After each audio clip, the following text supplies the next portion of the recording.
కేటీఆర్ కోస్గి పట్టణంలో ప్రభుత్వంపై అసత్య ఆరోపణలు చేస్తున్నారని, ఆయన చెప్పిన మాటలు ప్రజలు నమ్మే పరిస్థితిలో లేరని పరిగి ఎమ్మెల్యే రామ్మోహన్ రెడ్డి ఆరోపించారు. కాంగ్రెస్ ప్రభుత్వం కొడంగల్ ప్రజలకు అభివృద్ధి భరోసా కల్పించిందన్నారు. గతంలో కేసీఆర్ రైతులు వరి చేస్తే ఉరే అన్నాడు. కానీ రేవంత్ రెడ్డి వరి పండించండి, కేసీఆర్ ఫామ్ హౌస్ వద్ద పోసి నిరసన చేద్దాం, ఎట్లా కొనారో చూద్దామని రైతన్నలకు భరోసా ఇచ్చారని గుర్తు చేశారు. పరిగిలో రైతు రుణమాఫీ ఎంత అయిందో నిరూపిస్తానని కేటీఆర్కి సవాల్ చేస్తే స్వీకరించకుండా పారిపోయాడని ఆరోపించారు.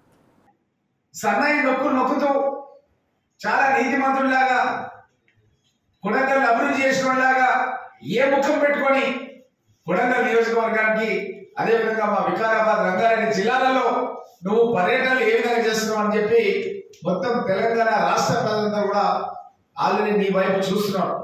నువ్వు మొన్ననే మా పరిగికి వచ్చినావు. పరిగికి వచ్చి ఏం చెప్పినావు? పరిగి లోపల ఒక మీటింగ్ పెట్టినావు. అక్కడ జనం తక్కువ ఉన్నారని ఈ సోషల్ మీడియాలో అట్లా ఇట్లా యాంగిళ్లలో తిప్పించేసి అక్కడ అంబేద్కర్ గారి విగ్రహం అని ఒకటి ప్రోగ్రాం పెట్టుకొని ఆ ఎర్రతో వచ్చి అక్కడ మీటింగ్ పెట్టుకున్నావు పరిగి నియోజకవర్గంలో. ఆ రోజు నువ్వు ఏమన్నావు? శివారెడ్డిపల్లికి రమ్మంటే వస్తా, పరిగి ఎమ్మెల్యే ఊరికి, కొండారెడ్డిపల్లికి రేవంత్ రెడ్డి గ్రామానికి రమ్మంటే అక్కడికి వస్తా అని చెప్పినావు. నేను అదే రోజు సవాల్ విసిరినా, నువ్వు శివారెడ్డిపల్లికి రా. నువ్వు ఎంత రుణమాఫీ చేసినావు శివారెడ్డిపల్లికి, దోమ మండలానికి, పరిగి నియోజకవర్గానికి? వికారాబాద్ జిల్లా కాంగ్రెస్ పార్టీ అధ్యక్షుడిగా, ఎందుకంటే కొడంగల్ కూడా నా యొక్క జిల్లాలో అంతర్భాగం, నా అధ్యక్ష పరిధిలోకి వచ్చే ప్రాంతం. నేనే నీ ఛాలెంజ్కి యాక్సెప్ట్ చేసిన. మరి నువ్వు దాని గురించి అసలు మాట్లాడలేదే.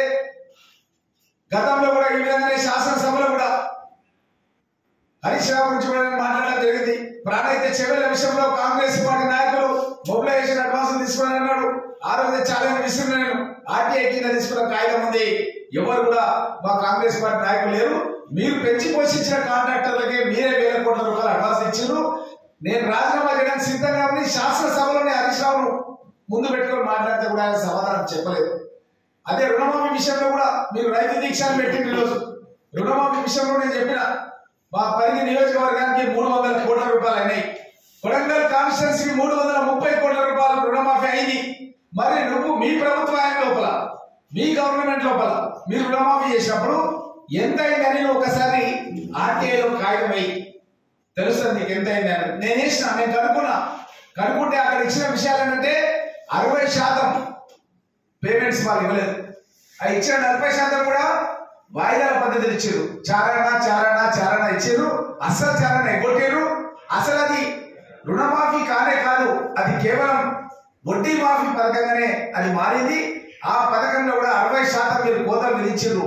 ఉదాహరణకు నేను చెప్తున్నా, నా పరిగి నియోజకవర్గంలో దోమ మండలంలో మీరు 47 కోట్ల రూపాయలు ఇచ్చారు రుణమాఫీ కింద.